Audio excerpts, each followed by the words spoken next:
my dollars make it hurt.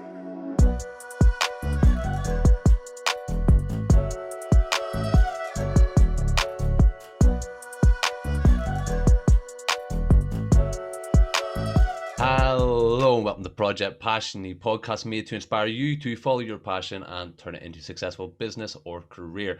If you haven't been here before, my name is Johnny Thompson. I own a digital marketing agency based here in the UK, and every week I bring on new guests to explain their passion, explain what it is they're doing, talk about their hustle, their motivation, their drive, and how they got to this point, and hopefully help you guys out along the way. If you haven't seen one of my regular YouTube videos, yes, elephant in the room, your boy has had his haircut.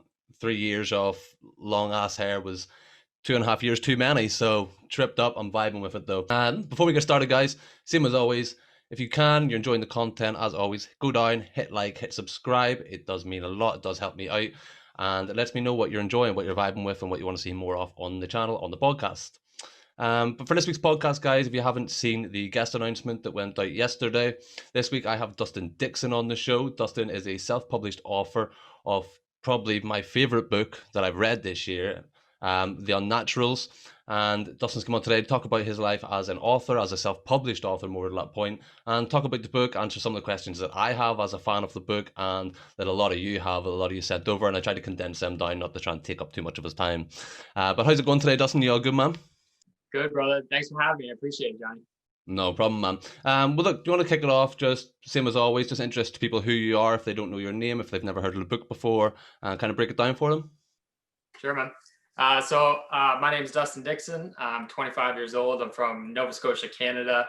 I'm an author. I recently self-published my debut novel, The Unnaturals. And now I'm here with Johnny, kicking it, trying to expand the borders across the big pond over there. So here we are.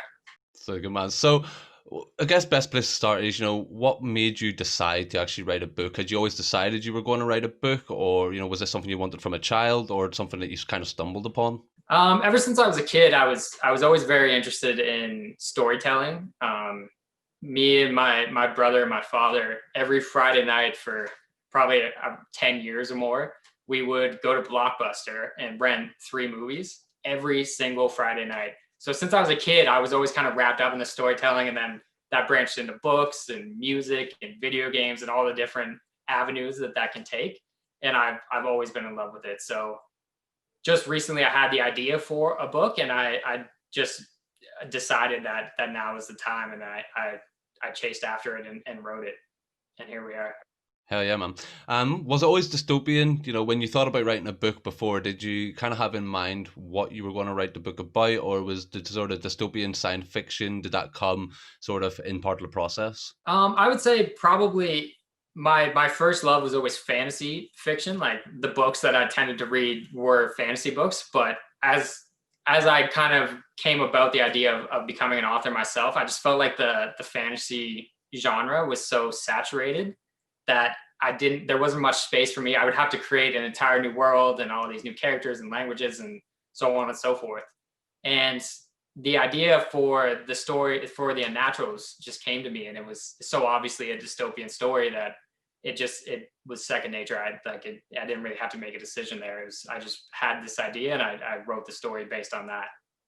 Nice. And how long did it take you to actually write the book, from sort of the inception to getting your notes to going through all of your drafts and edits to the actual release of the book itself? I would say it took about almost a full year. Because I had the idea for the story 2 years before, and when I actually decided to make the commitment and sit down and write it, I would say it took probably almost a full year, and that includes the actual writing itself, where I flew out to British Columbia, which is the polar opposite of Canada.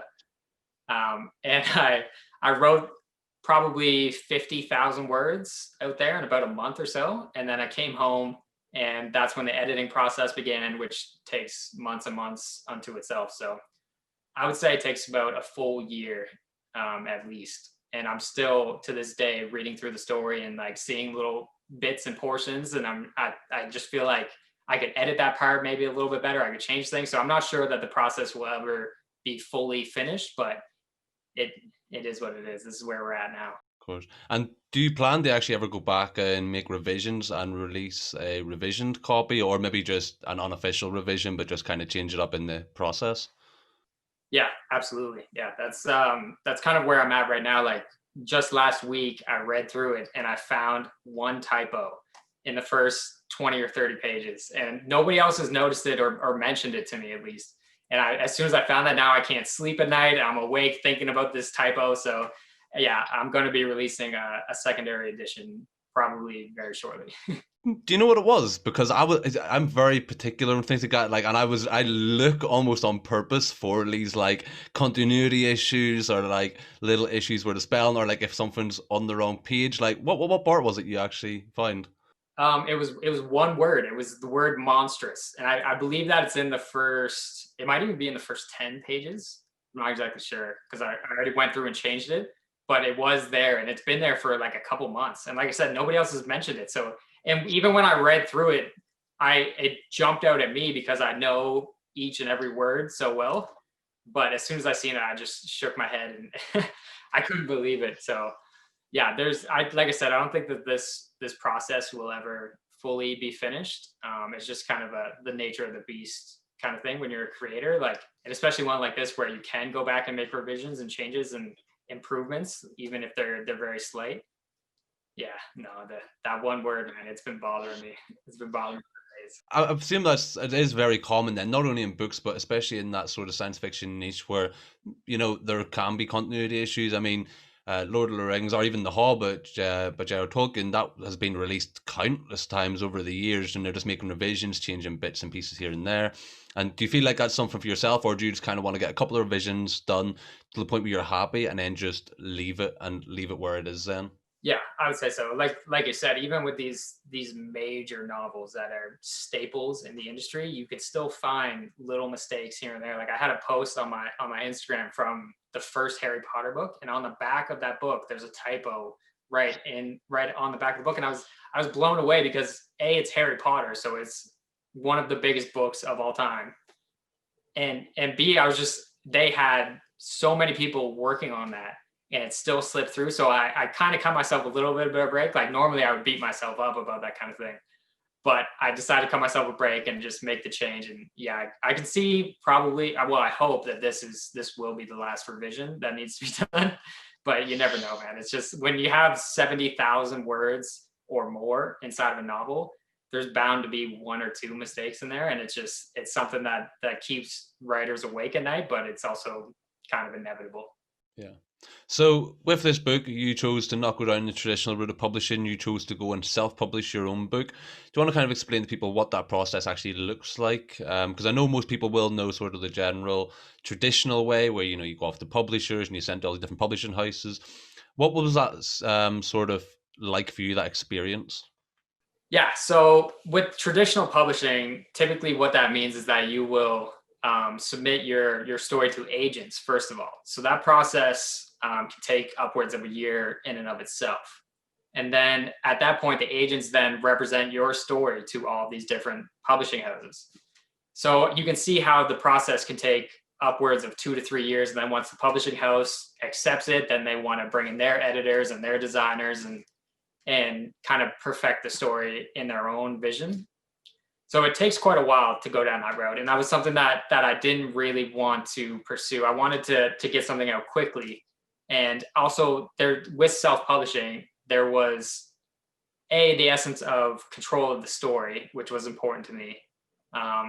B, I felt like at that time there was Did you think there was like a rush for it because did you think that sort of space in the market or that space in the niche could be taken, or was it just a case of you knew how good the story was and you wanted to put it out on a more sort of expedited timeline? yes, that's it. So inside the dystopian genre, there are tons of stories inside that genre, and they kind of follow a typical blueprint. And the idea for the Unnaturals felt so unique to me that it kind of surprised me that it hadn't been written yet. So there was kind of this sense of urgency when I had the idea. I was like, I need to get this out before somebody else has this idea and does it themselves.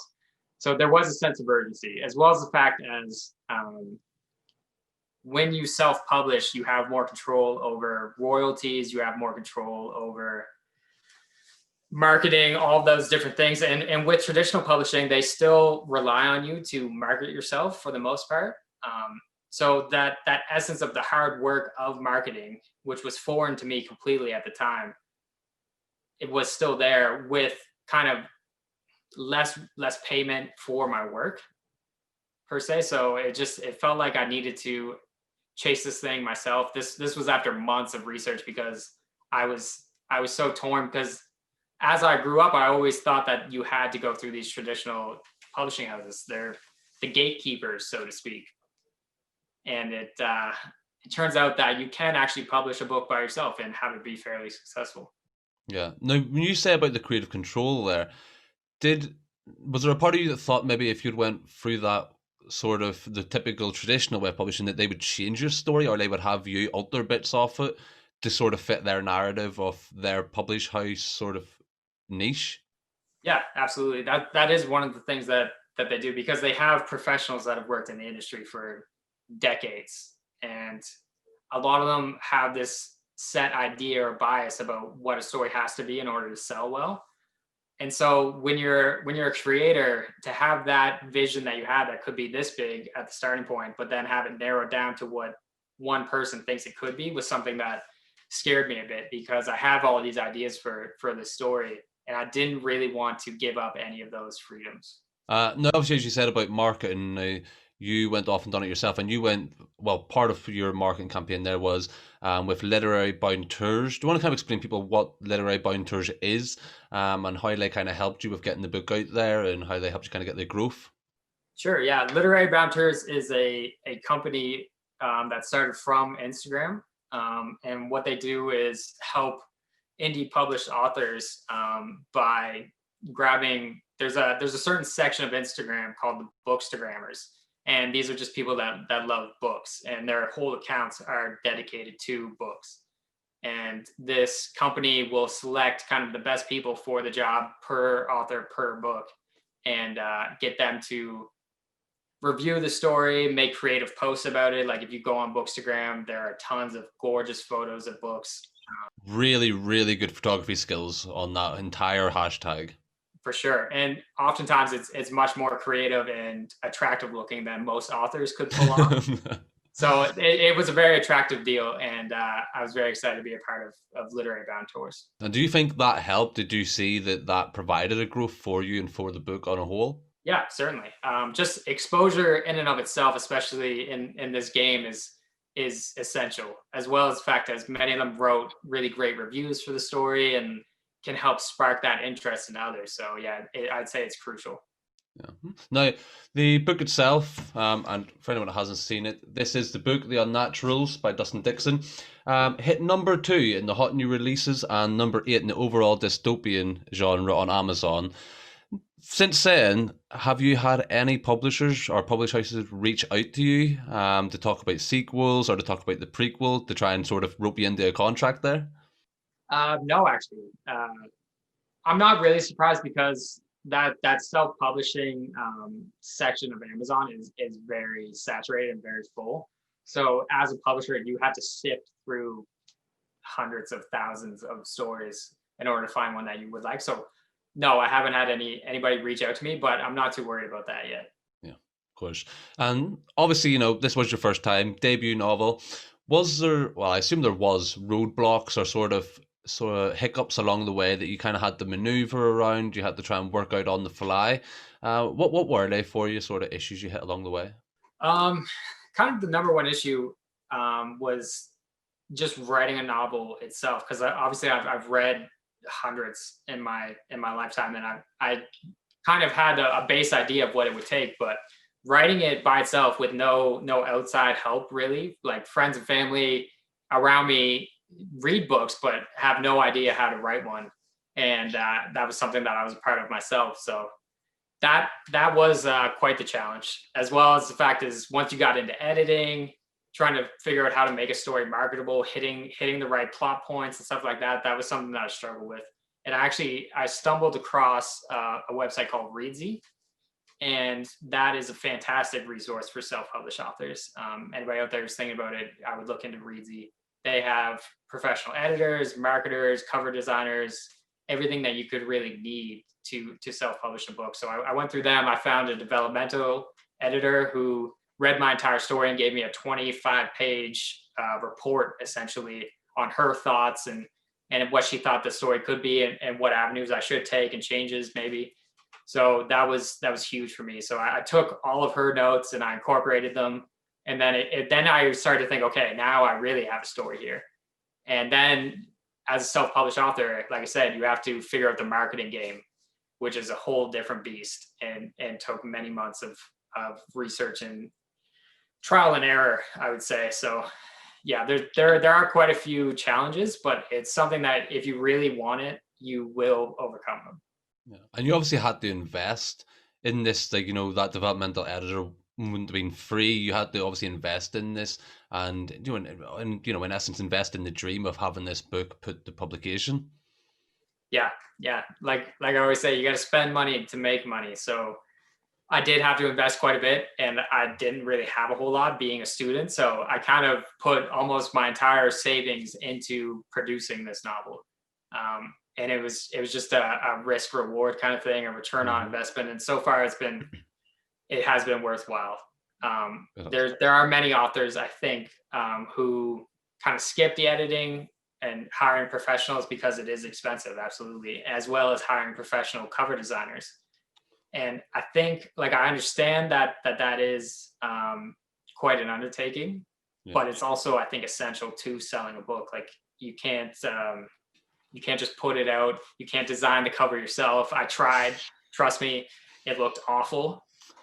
But here we are. So I think you have to invest in your own dreams. And obviously, you don't study writing at university. You study political science and philosophy, I believe.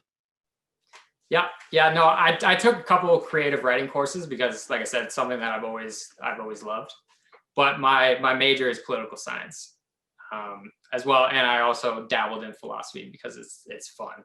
And did any of them transpire across? Did you bring any of them educational elements into the book? Yeah, I think so. I think it translated pretty well. I have, I believe, elements of political ideologies as well as philosophical debates, and you can definitely get a sense of kind of my own personal beliefs as you progress through the novel. You'll kind of start to see, I think, a vision of the world and how it works. Yeah, because that's something we'll get into when I ask you some question about the book, but I could see that very heavily, that you had put a lot of what could be seen as your own ideologies and your own sort of take on life and perspective on different elements in our own societies and life, and you put them into the book in a way that was so clean cut and was so concise and brought together. And I thought that was a really smart way of writing the book. I appreciate that, man. Yeah, and that's something I try to slip in. Some points are a little more subtle than others, but yeah, there should be some in there. Well, we've spent that much time talking about it. Let's dive into it. The Unnaturals, it's available worldwide on Amazon. So guys, if you like this book, by the sounds of it, you will like it when we get and talk about it. Go check it out. Go buy it. You can get it on e-reader format. You can get the paperback format, and it is worldwide. Go check it out. But the book itself, do you want to kind of blurb it up for people? Do you want to kind of just give people a little synopsis from the author's take on what the book's about? Sure. So the book is set approximately 200 or 300 years in the future.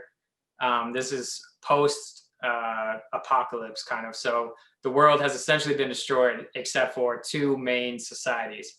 And kind of the basis for the story was based around people. So I read a paper when I was in university that kind of predicted what future humans would look like. And it included kind of a blending of all the different ethnicities and all the different cultures in the world until hopefully the entire world is kind of on the same page. So these future humans are faster, stronger, bigger, smarter than what we are today. And that is essentially the basis of the story. So the beginning of the story starts with our main character, UN-27, and he is kind of one of these advanced people. However, he has been raised and trained by one of the societies that didn't conform to the idea of globalism. So they're hyper religious, hyper strict, very isolated, and they are raising these young, essentially superhumans, to be soldiers for their army in order to protect them from what they view as the threat from the outside world. Now, obviously, there's a lot more goes on, but you don't want to give too much away for people that actually want to go and read the book. But you said now you went to British Columbia to do the writing. And something I kind of realized going through it is you didn't give away a lot of locational markers or geographic markers. Did you have in mind the place that this was based in? Yeah, absolutely. So it is based in North America. There's a very subtle line about kind of the general geographical area. Yeah, with Alma and the globe. Yeah, exactly. So the world is kind of destroyed at this point as well, right? So there wouldn't be very many markers. There wouldn't really be any landmarks, anything like that. So it's kind of it's hard to pinpoint the location per se, but there is a subtle hint as to the general area.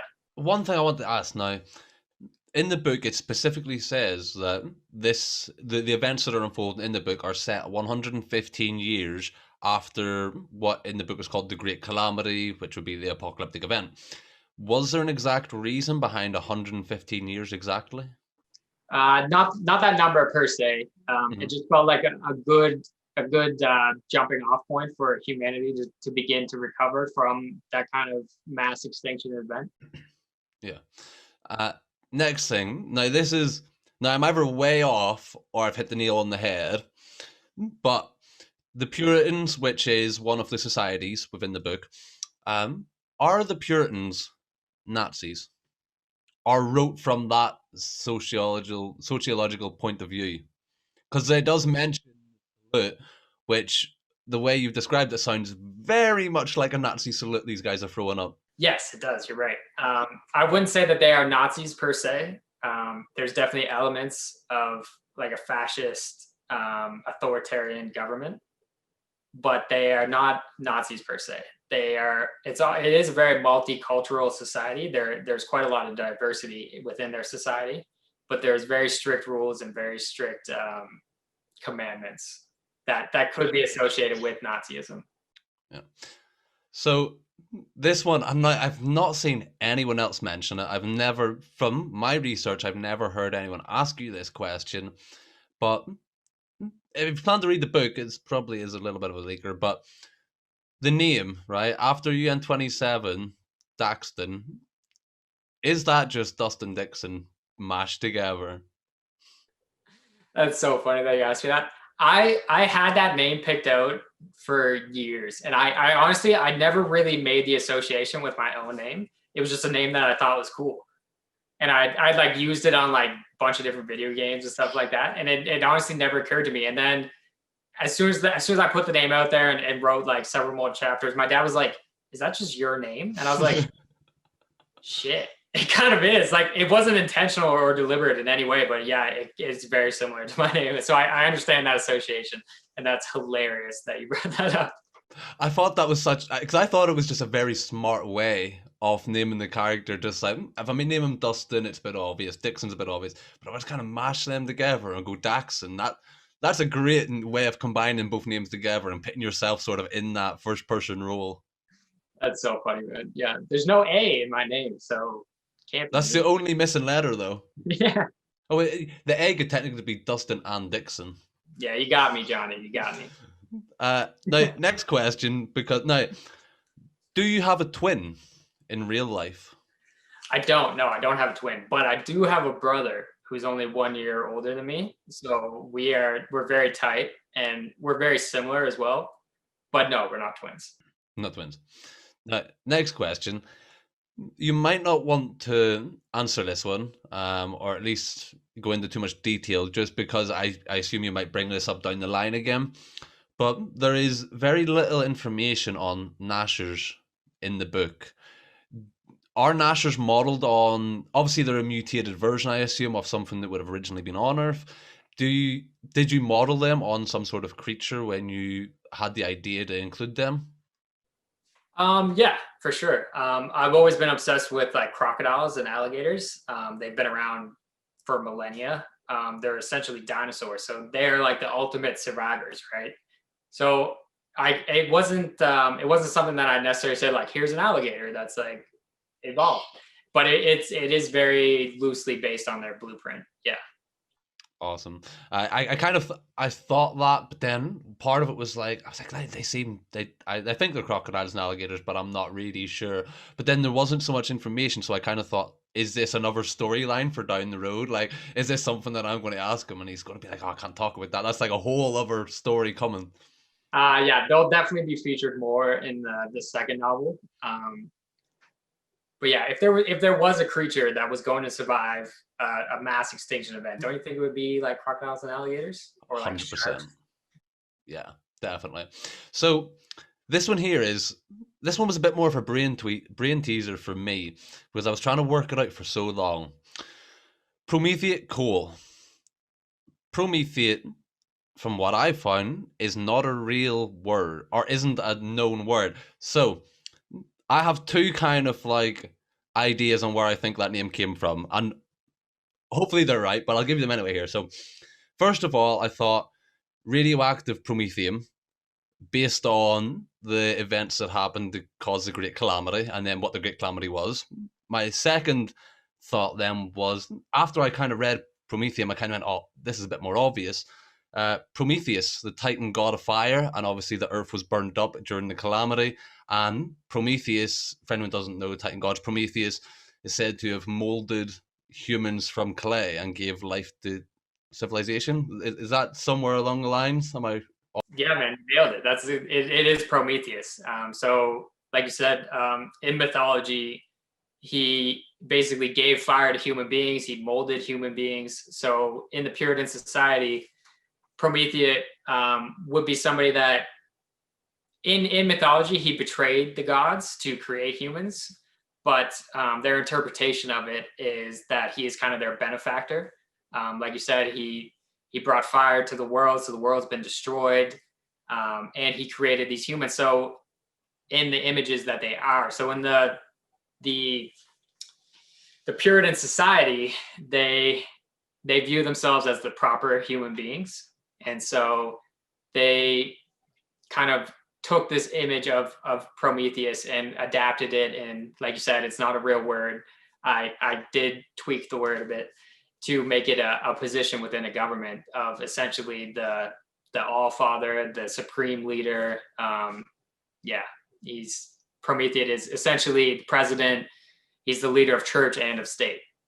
Yeah. Now, this next one was such a subtle little like. I think unless you knew what you were reading, you wouldn't understand the little fun hint towards it. But the book does have mention to certain plants that are smoked within the mountain.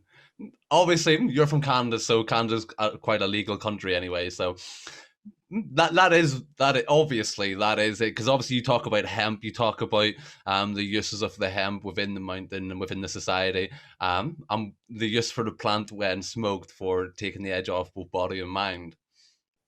Yeah, absolutely, man. That like you said, that was a very obvious hint at, again, just kind of my own personal beliefs about how society views this plant and how different countries and just worldwide, like it has so many benefits and so many uses for a society like this.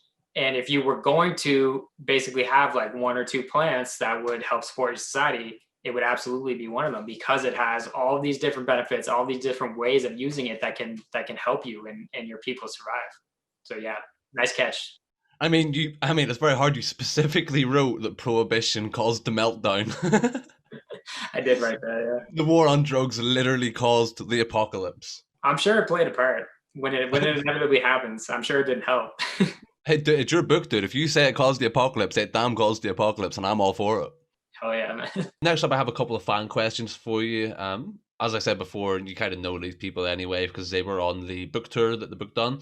But first couple up here from Hallie's bookshelf is Catalyst, the prequel book you're currently working on. What is it and how's it going? So Cataclysm is a choose your own adventure survival story. So it's going to be set during the original Cataclysm that destroyed the planet. Readers of the Unnaturals will have a bit of an advantage because they'll know kind of roughly where to go to survive. But yeah, it's going to be choose your own adventure. So as you read along, it'll be like blah, blah, blah, choose between A or B. B will be page 28, A will be page 25. And then from there, you make more decisions. And so the story branches out in many different directions, and you basically just try to make the right decisions to survive the cataclysm. Awesome. How's that going for you? Are you close to completion? Still in the process of sort of detailing it out? What's your sort of timeline on that? Originally, I thought I was going to be able to do it pretty quick, but as I got into it, I kind of fell in love with the game of it all. So it's ended up taking longer because I want to make it a really good game and a really fun game for people to play. So it has ended up taking quite a bit longer than I had originally anticipated, but I would imagine it'll be done within, hopefully before Christmas is my game plan. And then I had intended on including it at the end of the hardcover edition of the book. Mm-hmm. Which again, I have to basically figure out a deal with what's called Ingram Spark. They make the hardcover versions of books that you can sell on Instagram for a self-published author. Okay. So I have to figure that part out. I have to get the cover redesigned and fitted to a hardcover. There's a lot that goes into it, but the story in and of itself is a lot of fun, and I'm trying to do it right. Awesome. And that is a prequel. Is there any sequel in the works? Obviously, you left on a crazy cliffhanger. Is there a prequel coming up? Yeah, there's 100% going to be a sequel. I'm anticipating it's going to be a trilogy. So 3 books is what I had in mind when I started. We'll see what happens when we get there, if more story shows itself to me, because I'm just a servant of the story itself at this point. But yes, there's absolutely going to be a sequel, as well as another one after that, and then we'll see what happens when we get there. But yeah, that's in the works. Good. That's what we like to hear. And I mean, as a fan of the book, I'm excited for the prequel to come out. And I've never done what do you call them? Sort of like choose your own adventure stories? Is that what they're kind of described as? Yeah. So they were really popular when I was a kid.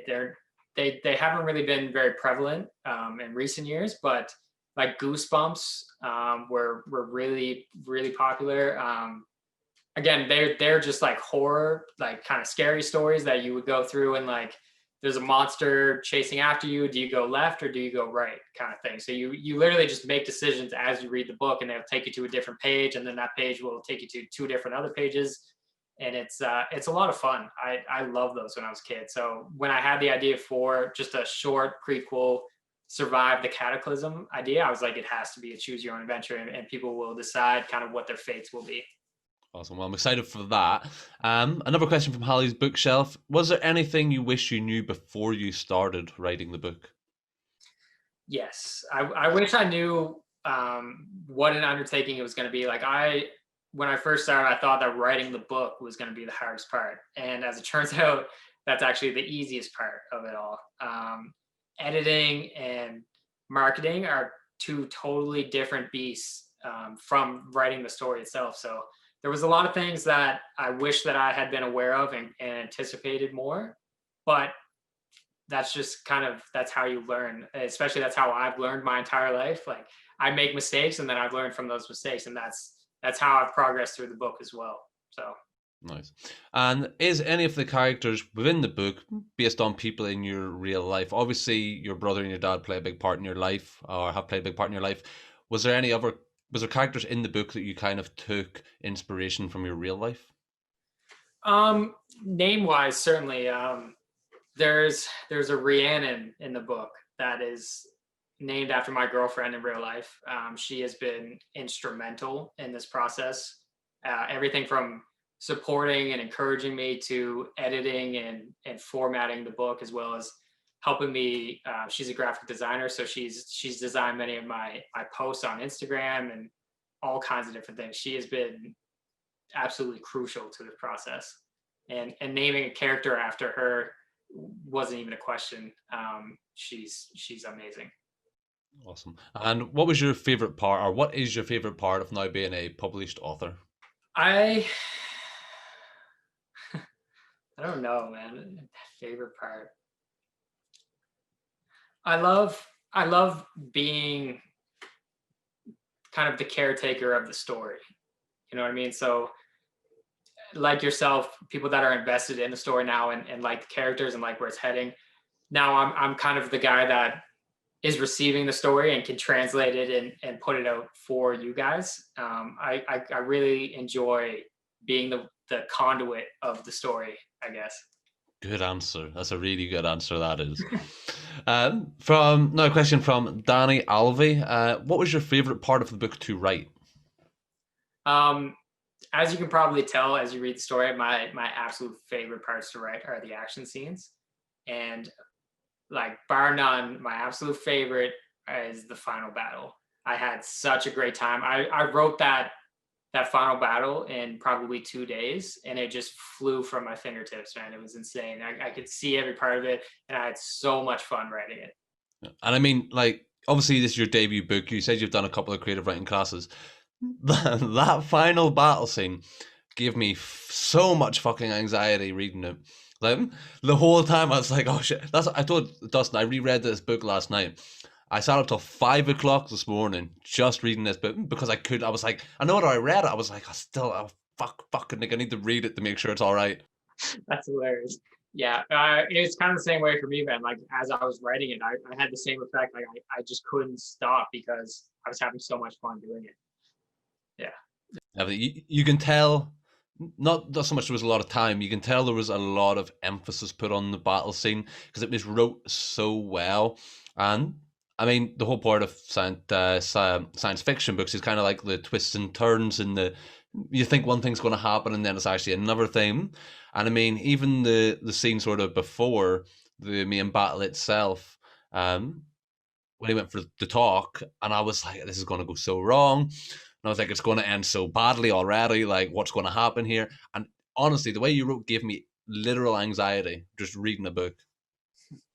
Yeah, no, I don't know if anxiety is the feeling that I was trying to induce, but I'm glad that you had a reaction to it.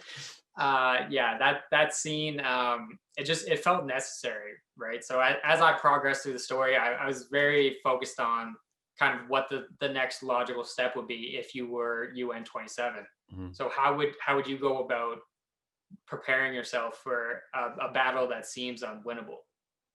Yeah. And it was very well written, the whole thing. And there is some great twists and turns the whole way through the book. In fact, from the very start, I actually found myself, when I was explaining to my girlfriend today, there was actually parts of it where I was looking and going, right, and then flipping back to the start, and I was like comparing like eye color, and I was like trying to like look for like the birthmark, and I was like, has it been referenced anywhere before? And I'm like going back and forward, just like I need to work out what's going to happen by the end of this book. Yeah, I was very particular about plot holes. So I was very careful about that.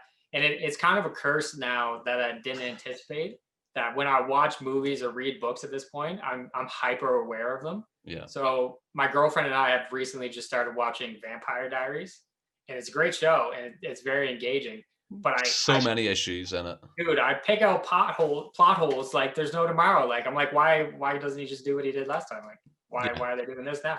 And she's just like, I never thought of that. And I was like, I can't stop thinking about them. And it's kind of frustrating for me because I wish that I could go back to being just a normal viewer that just enjoys the show. But now as a storyteller myself, I can't help but see those things.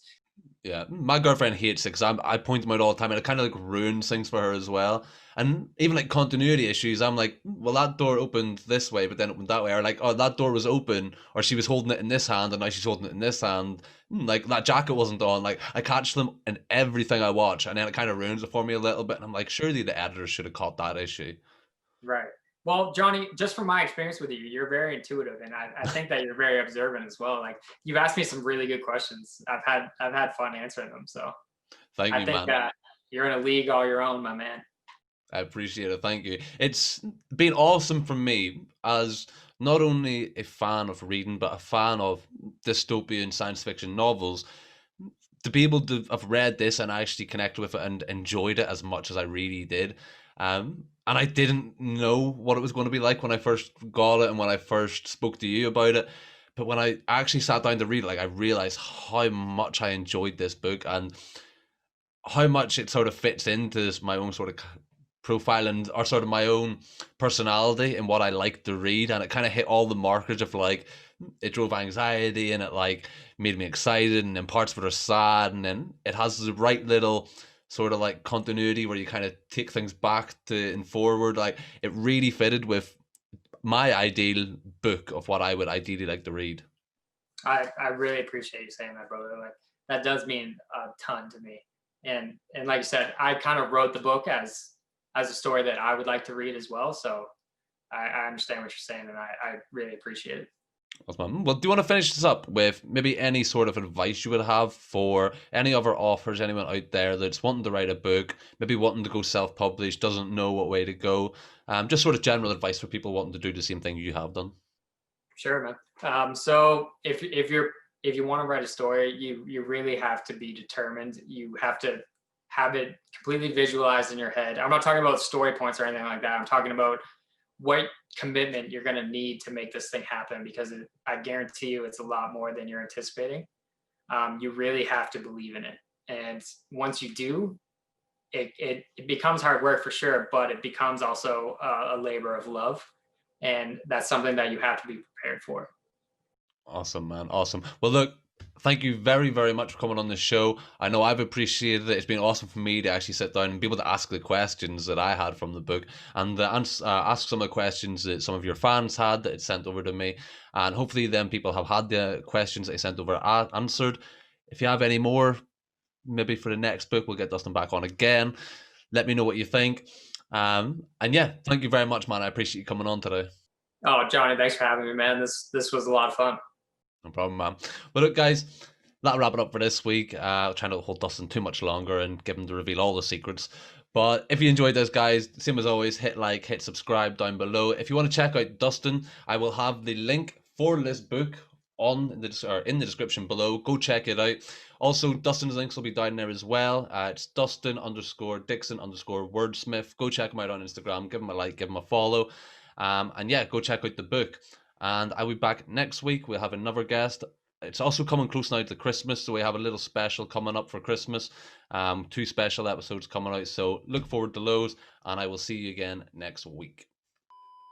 Hello guys, how you doing? It's me, Jack, mate. You've just finished watching probably one of the best videos on YouTube. So why not take a moment to consider subscribing? And if you haven't already, hit the like button and turn the notification bell on. Apparently it helps. I don't know how. It was a good one though, wasn't it?